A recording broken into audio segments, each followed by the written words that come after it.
This is the first of our master class of the 21-22 season.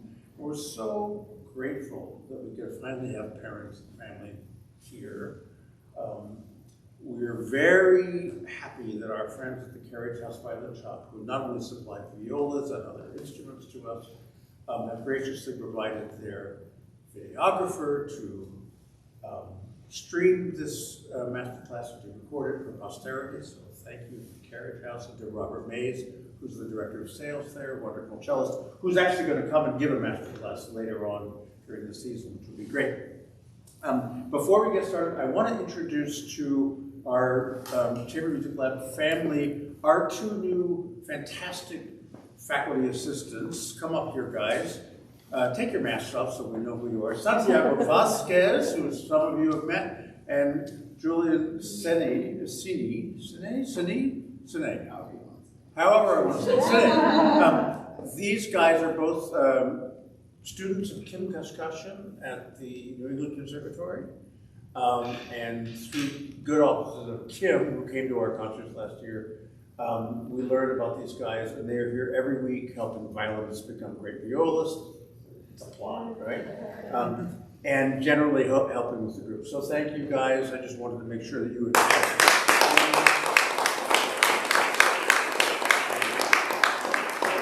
So I think it's worth just talking for a minute about why master classes are important.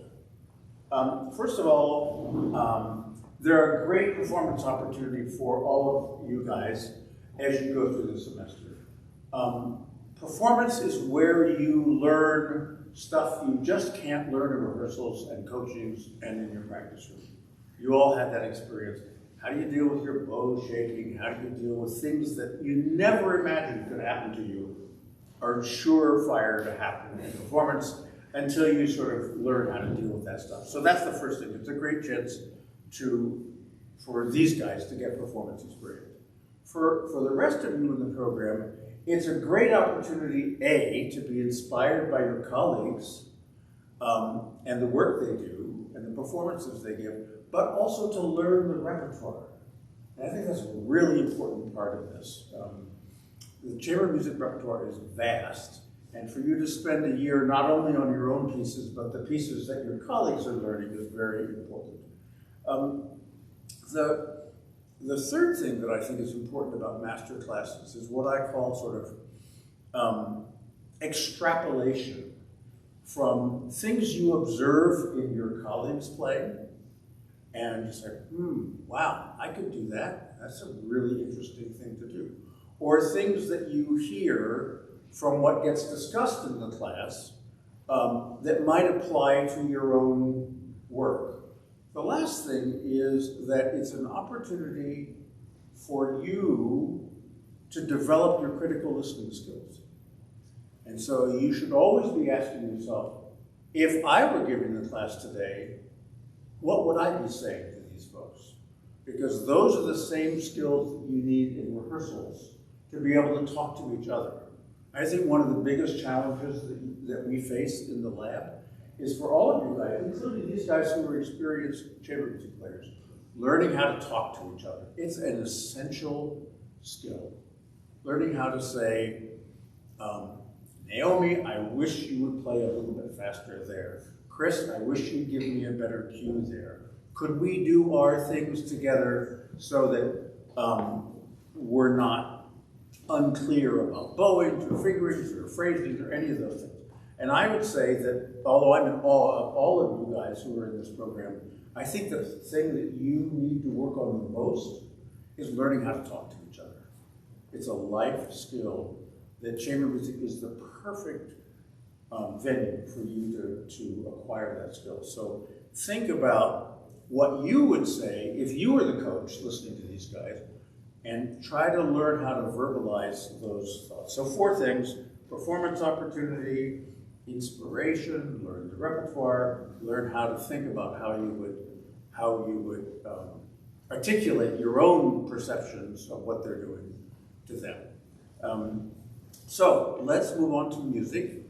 This is a fantastic group. It's been coached by Danny Kim, who's Danny high up there at the balcony. You can't see it on the camera, but welcome Danny Kim, distinguished member of the Boston Symphony, an old colleague of mine from Minnesota, who's here coaching in the ChamberMusicLab for the second year, has been working with this group comprised of Ashley Kim, Karina Bagdasarian, Zoe Long, Locke Bates, and Guan Li.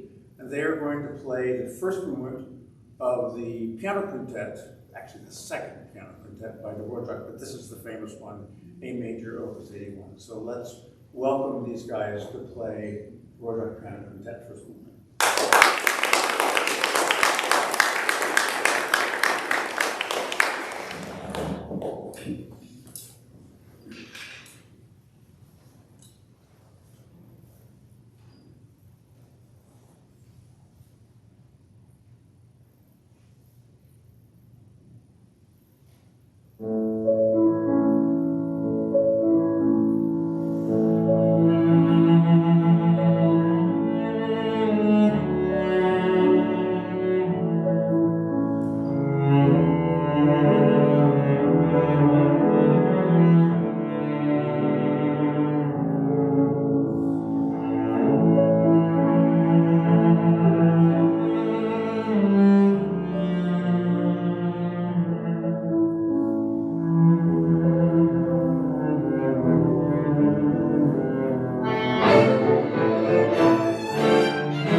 You're supposed to take a bow when people are applauding. Let's just do that again. We applaud again, you guys.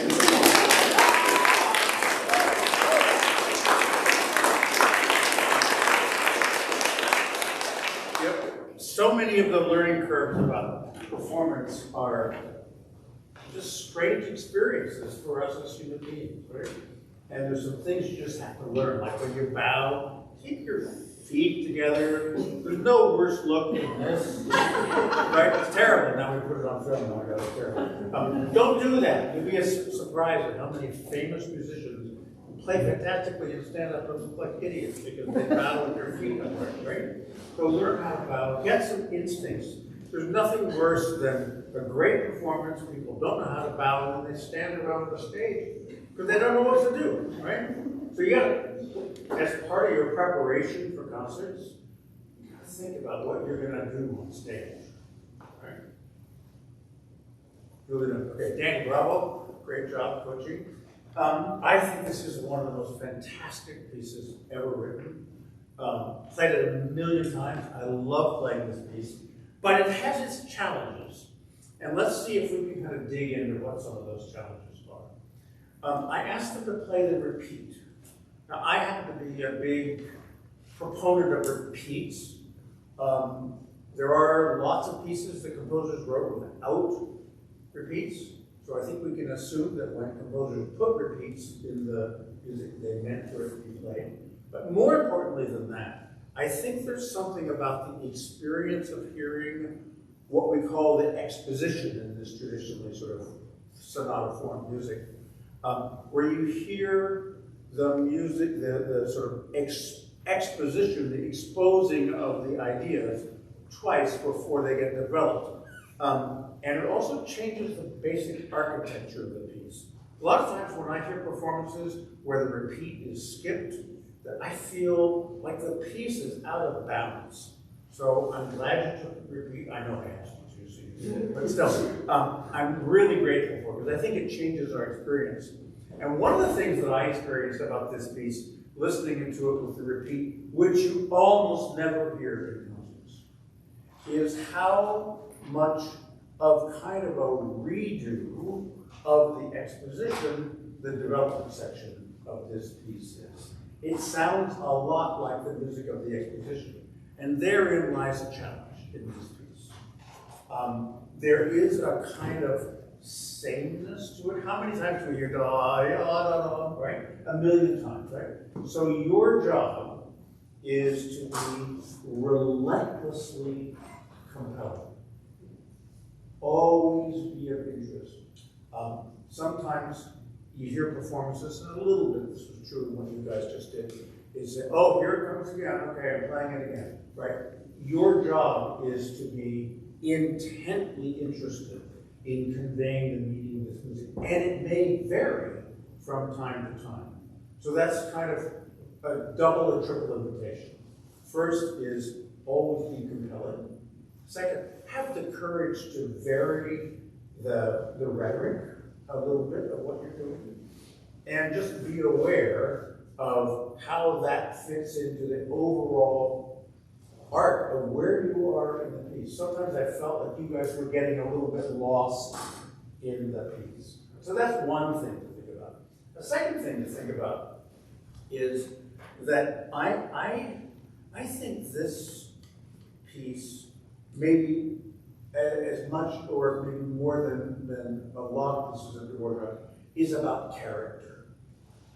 And if I were going to say there's one thing I'm missing from your performance is it's a little boxed in terms of character.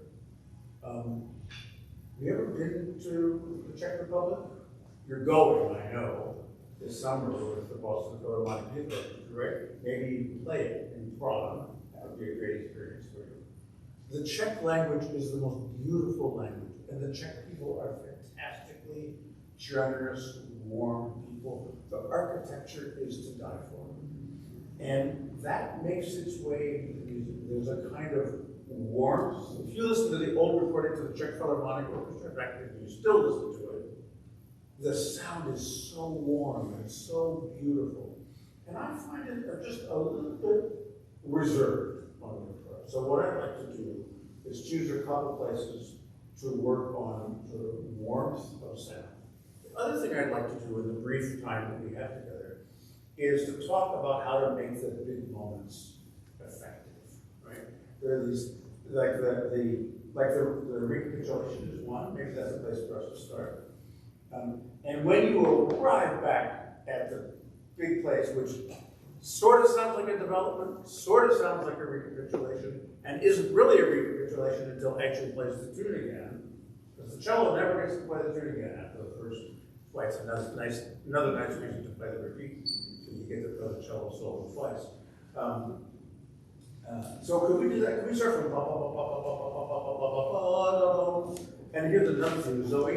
In every performance, you hear they start, and then you hear whack from the viola part, and so that you can get in time to play your thing. So try to manage your page turn so that we don't hear that whack, because it's a little distracting. Anybody notice that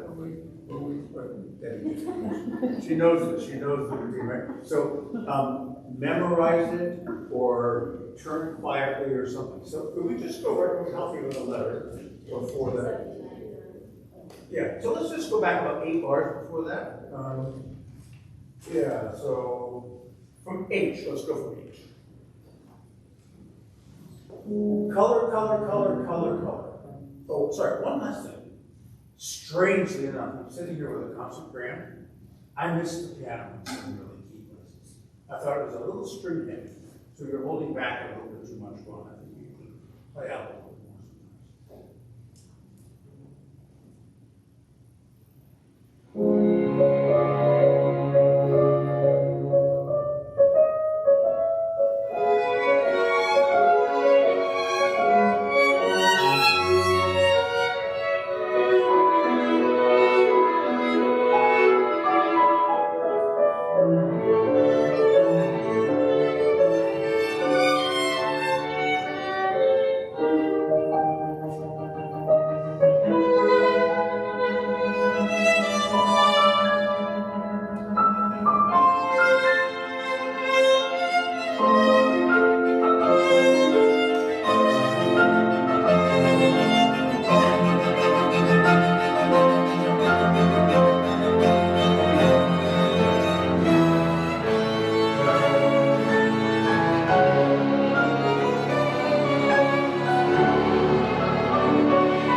everybody knows the place we're talking about, so you have to bear.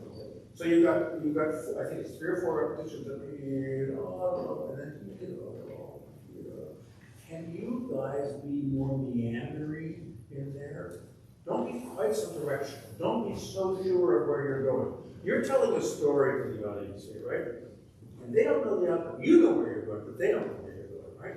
So meander, have the courage to meander a little bit more. And then when you get down to the last one before the eighth note starts, don't put a bump on the eighth notes. Don't sort of announce it, right? Let it sort of emerge from the ooze, right? And then you guys here tended to go a little bit into orchestral mode with your eighth notes, right? And it'll be much, much more exciting if you can with tremendous, you know, when you see, like you watch those David Attenborough nature films and the bird senses danger, and the eyes go like that, right? When you get to that position, and you don't quite know where it's going to go, and then as the passage goes on, it becomes increasingly clear that A major is where you're going to land, right? But it's not really A major, because play the chord right at, where is it? At I. Play the chord at I.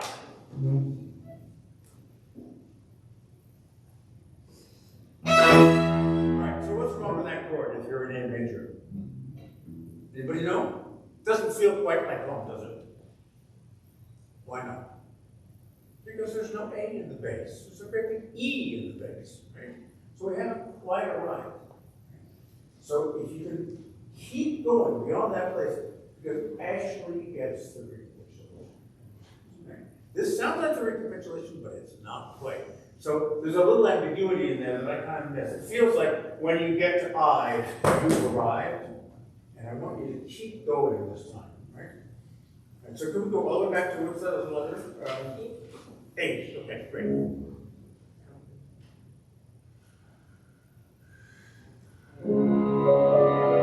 Wander around,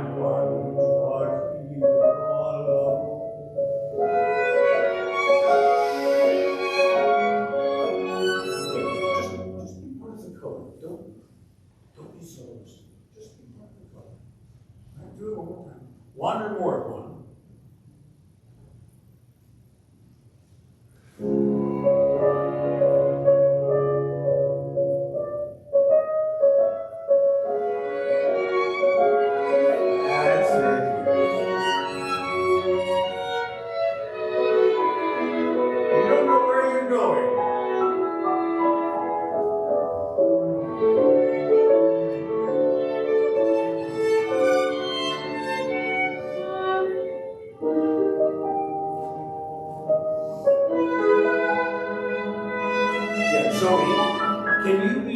Mysterious there, right? Go right on that, right on the eighth one, please. Just this one.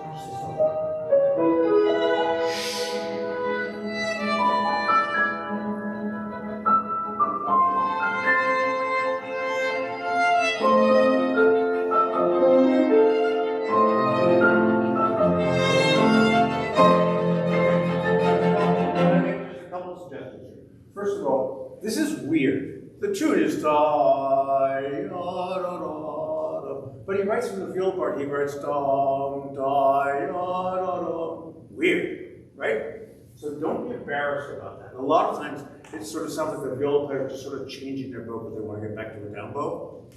So, and then make sure that you slur these notes. Just a little tiny articulation, right? It sounds a little too, well, too orchestral. Right? Do that again. Think about your sound, Zoe, and be mysterious. Tell us a story.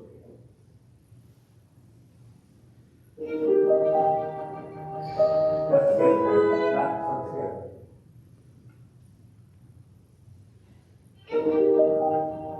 You can do better.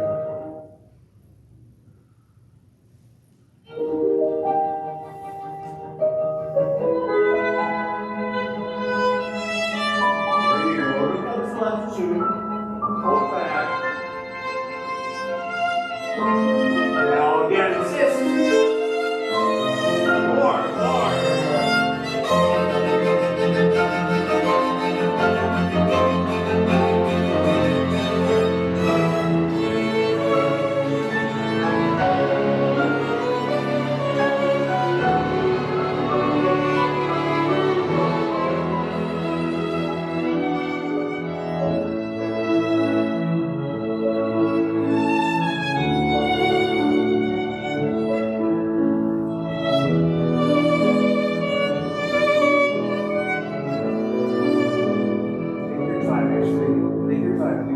Give her space. You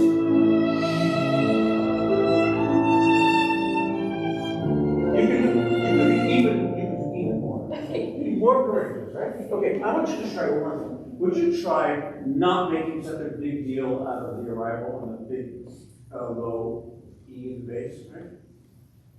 Try to go through it a little bit more, right? It sounds a little sort of preordained, a little bit. You have to be more like you're making it up on the spot, right? It sounds a little planned. Try to be more courageous, more inventive, right? Eye contact like mad, right? And actually usually good, right? And Zoe, you have a double problem because you have to join the band here with your eighth notes, and you have to give the two to one, right? So make sure you get out of the way there. Right? And even somebody marked on the 14-year part for that very reason, right? And go ahead and take over more, okay? One more time from where is it? H is it, was.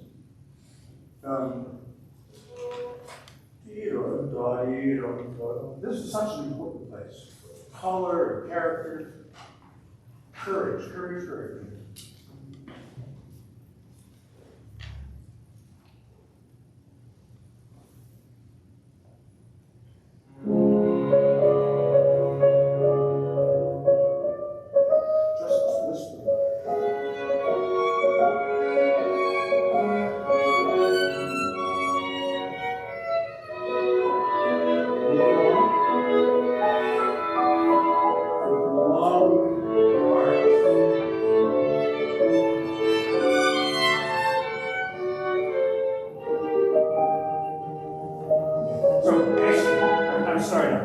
It sounds like you've got a plan. Da-dee-da-da-da, cue, everybody.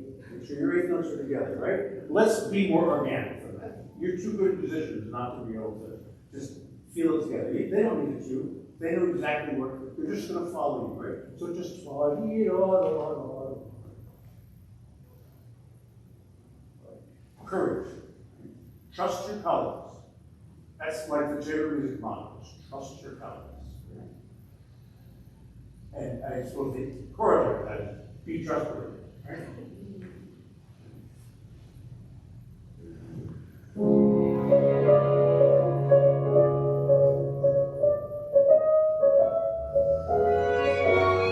Slow your bows.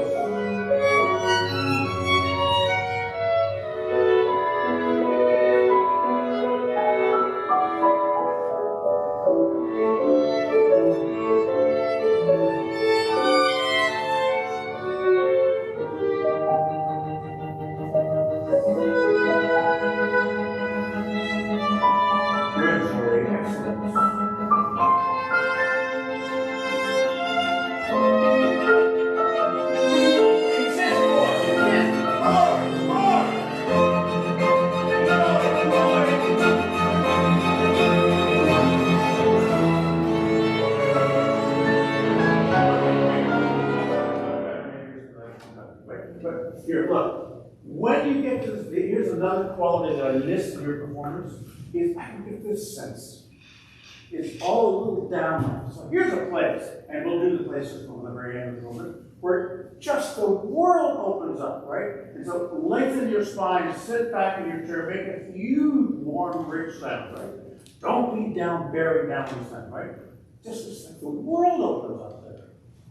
All right, one more time.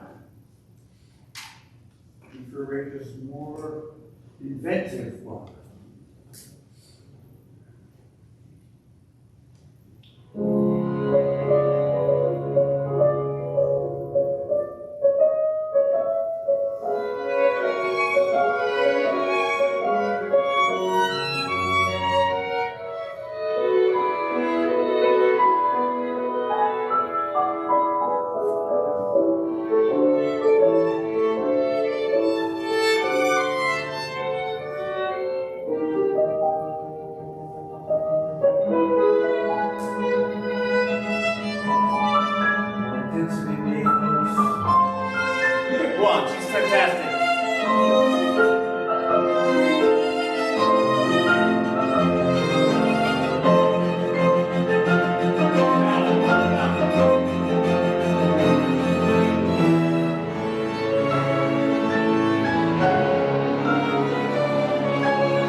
Instead of playing this place like a military band march, could it be more expansive? Could it be warmer and richer and more inviting and more engaging, right? It sounds a little militaristic, right? Let's go right on the place. Where was that? Ah, right. Ooh.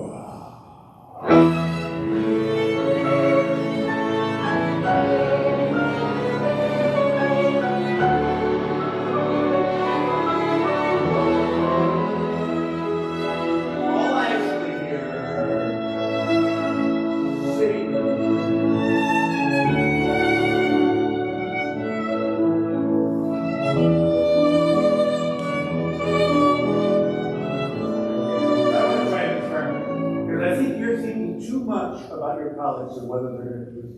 So when we get to that place, I want you to stand up like you're sitting in a salon in Prague where everybody's drinking wine and very relaxed, and smoke in the air, right?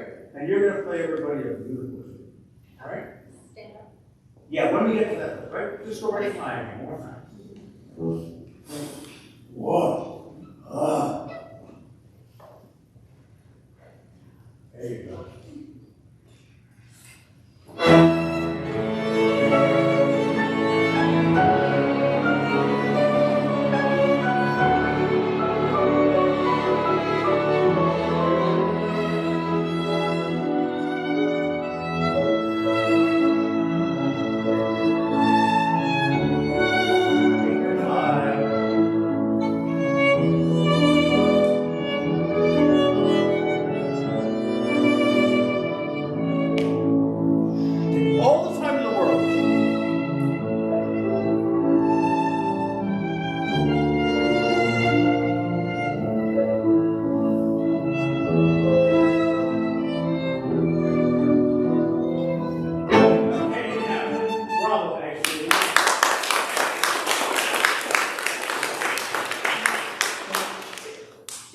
You were able to sort of shut them out a little more, right? A little bit. A little bit, right? Yeah. Okay, so now let's do that one more time. You're on your own. I'm not going to coach you. I'm not going to cajole, right? But just have that feeling, right?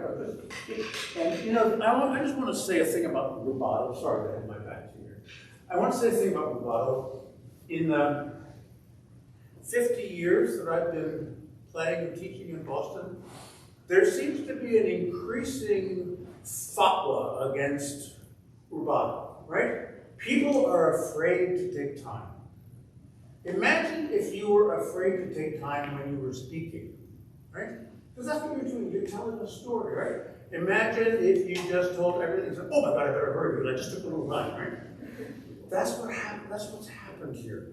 And I think if we can just sort of recapture the kind of old world freedom, you can get it back. No, you can get it back, no problem. Just live, this is music that lives in the moment.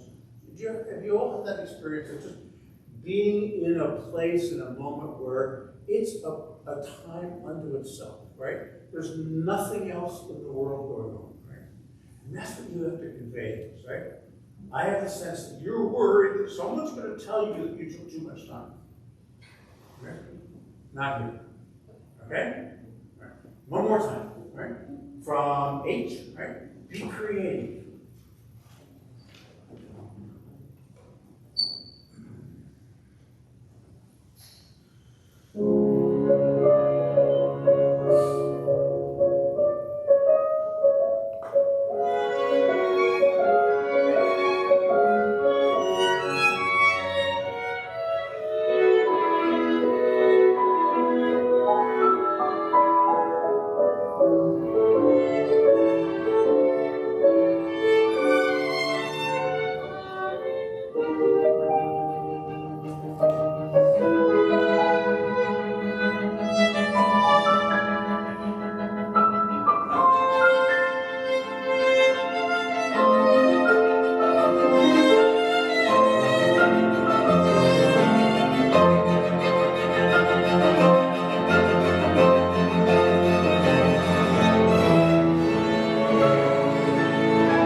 Where's the hurry? What's the hurry? Right? Da-ya-dum.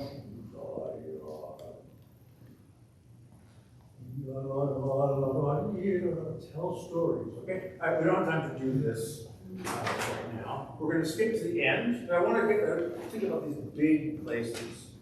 So so we're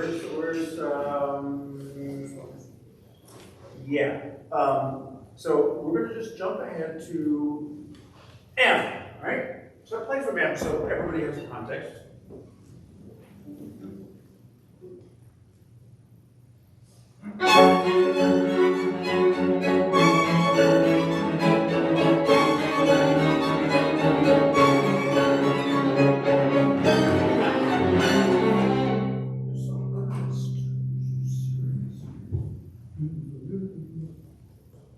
More forward energy, right? More excitement. I want to see it in your eyes. Great chamber music players all know that it's all in the eyes. We have sort of a little code, right? Right? Pay attention, right? You'll see your eyes sparkling. Okay, go for the thing that's the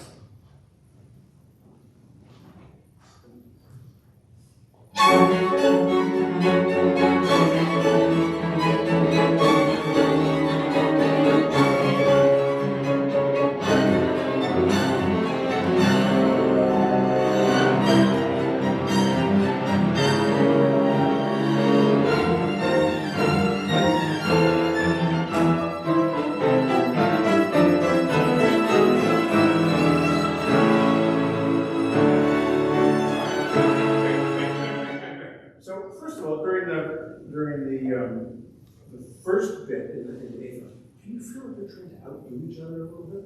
And then you play la, she plays the arpeggios, and you play it again, and it's each time more, right? More and more exuberant.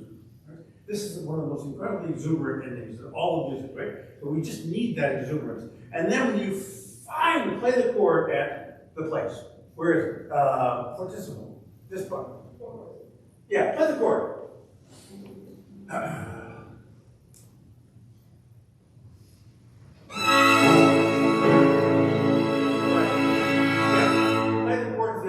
K, which is before the recapitulation. Yeah, play the chord right.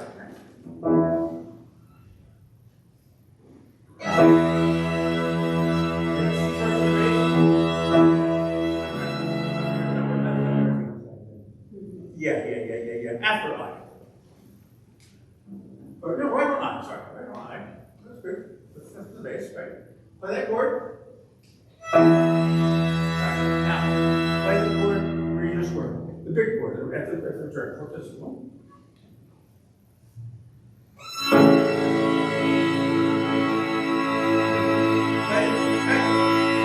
Play the other one. We have to move quickly here. Play the other one. Right, now play the one, the next one at the end. They're both A major chords. They sound really different from each other, right? Because you finally, in this place, what's it called, this place? Is there a letter? At 4:14, you finally arrived in A major. After all this mucking about, all these different keys, you've had this long thing, and finally A major, right? Can you sense your joy getting home to A major? It's not hard. You don't have to think hard about playing this place, right?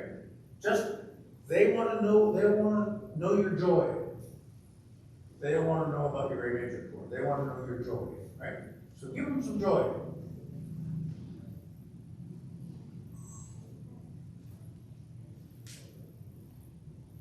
Sound very joyful. Come on, you guys. Yeah, let's just choose a place. Yeah, fine. M. Good.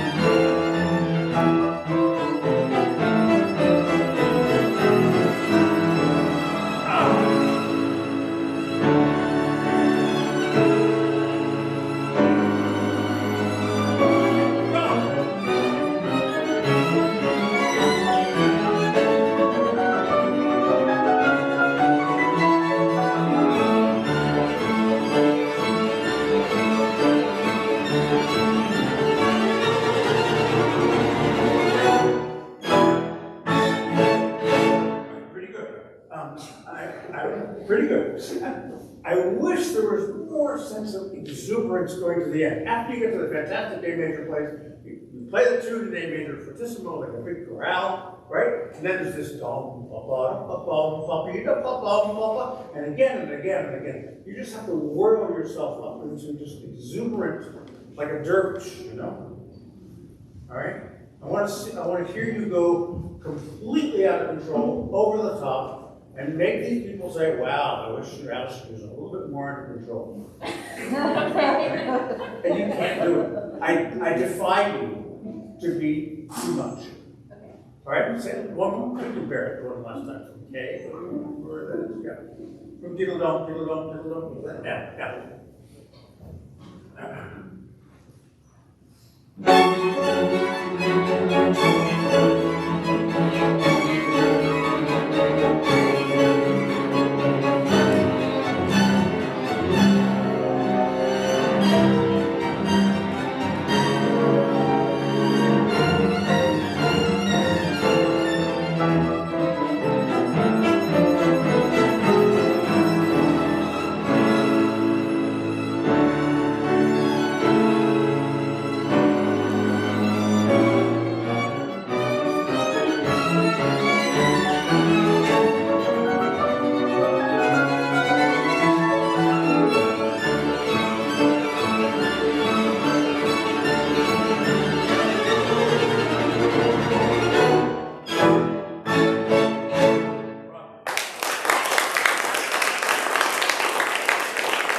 Thank you, guys. Thanks for being such willing guinea pigs. I appreciate it. Okay, so maybe it was a bit too much at the end. Okay, that's great. Okay, so next week, first of all, thanks so much to the Rivers School Conservatory for sponsoring this program. We're so grateful.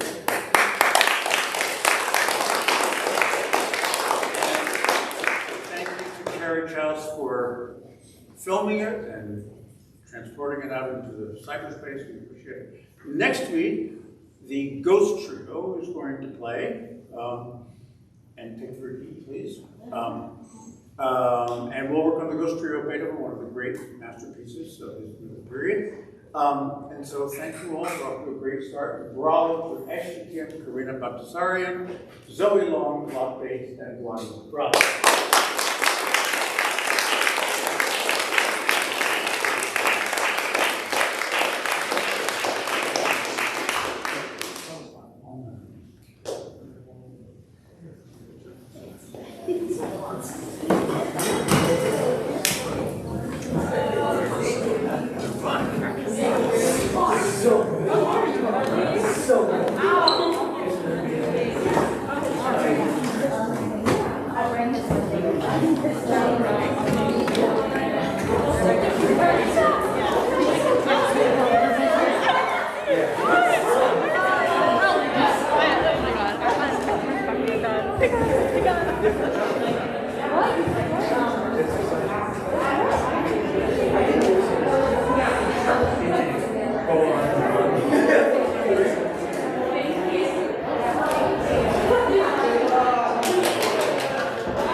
Yeah.